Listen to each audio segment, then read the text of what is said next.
none of them actually knew what they were auditioning for. Until when? Until they were hired. I mean, the funny thing was too is that like the auditions. I mean, I don't know what those guys thought, but it must have seemed like the lamest film ever because we had to, anytime anybody's saying the word Blair Witch, we had to replace it with Simon wrote the words car wraith was the thing. Yeah, the pages were. I mean, they were like the worst scenes ever. Because we couldn't get too far away from what the film was, because then the auditions are useless and you don't know if the actors can do the roles at all, but you can't also say the words. So they were just they basically thought they were auditioning for I think a terrible Blair Witch ripoff.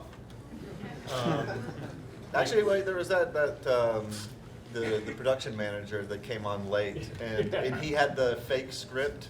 They gave him a fake script, or because we had a fake script circulating around the whole time, and nobody told him that we were shooting a Blair Witch movie, and he actually read the script, and he was on board for a couple weeks into the film, and he asked somebody, he said, he's like, it's really good, but it seems kind of like a Blair Witch ripoff, and she was like, oh wait, here, maybe you should read this out of the script. Yeah. For me, watching the first movie is just trying to kind of put together everything you saw and didn't see, and so that was the experience we were trying to recreate with this film more than anything. Its total commitment to realism is really what makes it work. And some people complain about the shaky camera work in the first film and stuff, but that's the reason the movie works at all is because it's so realistic that the characters don't even bother filming each other when they're arguing and stuff. It's like those scenes of them arguing and it's just filming their feet. I mean, that's exactly what would happen if you were in the woods, lost, and holding a video camera. You wouldn't frame things up. But for us, in this film, it was an interesting challenge because, we knew that we couldn't do that again. There's just no point to it, and there's been plenty of knockoffs that have done that, and there's nothing to it. So for us, it was more like trying to find a way to make the found footage thing really work for us. So that we were, making sure that the characters were always filming, but you weren't thinking about why they were filming. Our biggest fear was making something that felt like the rest of them. And I think we had to have long conversations about okay, well, what are we doing that's going to make it feel different and make it feel fresh and make it feel like you're getting the best side of the found footage, so you have a sort of a visceral reality to it.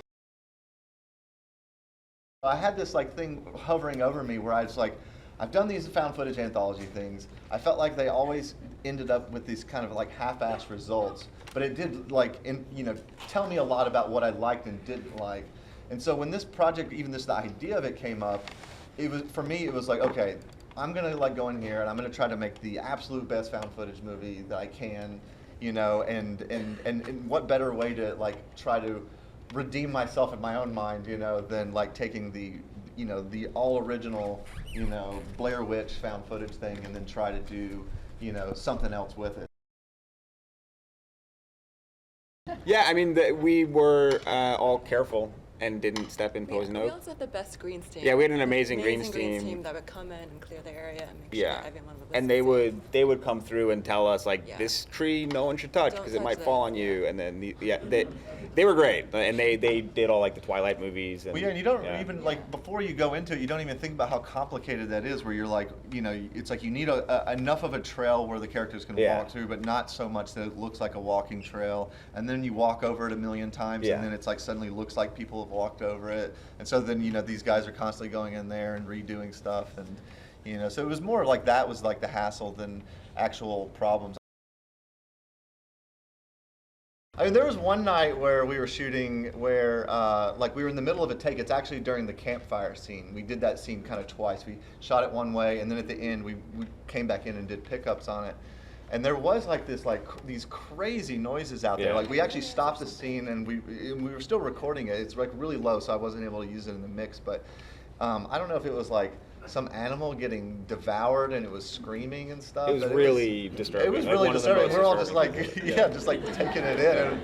And, that set a nice kind of tone for it,